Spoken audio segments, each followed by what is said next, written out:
A couple of weeks ago, when a UN agency put out yet another ridiculously biased report attacking Israel, we were able to work with the Secretary General to have it withdrawn.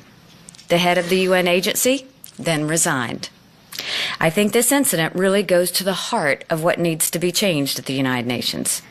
So many dollars and man-hours were spent to produce a false and defamatory report. So much energy and emotion is spent on the same old things. Meanwhile, the UN is missing the growing discontent and growing distrust among the people it's supposed to represent. The fact is, a wave is building throughout the world. It's a wave of populism that is challenging institutions like the United Nations and shaking them to their foundations. So many people are desperate. So many face injustice, genocide, starvation, and corruption, and they feel powerless. So many people yearn just to be heard. Mohamed Bouazizi was one of the first to show the world the frustration that's out there. Mohamed was a simple street vendor in Tunisia.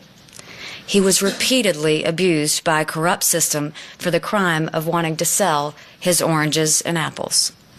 He became so desperate to be heard that he set himself on fire in front of the offices of the police, the very police who had humiliated and stolen from him.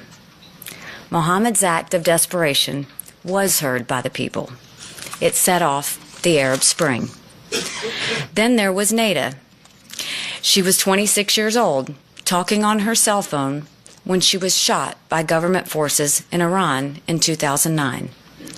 A video of her bleeding to death on the street in Tehran went viral. Once again, the people reacted. Neda's death powered the Green Revolution. But the international elite had other priorities for Iran. In the end, Neda's death and the dreams of the Iranian people were overlooked and unfulfilled. Like all governing bodies, the United Nations has to contend with this growing wave of discontent. I came to the UN with the goal of showing the American people value for our investment in this institution. And when I say value, I'm not primarily talking about budgets. I'm talking about making the UN an effective tool on behalf of our values. The United States is the moral conscience of the world. We will not walk away from this role, but we will insist that our participation in the UN honor and reflect this role. If we can't speak on behalf of people like Mohammed and Neda, then we have no business being here.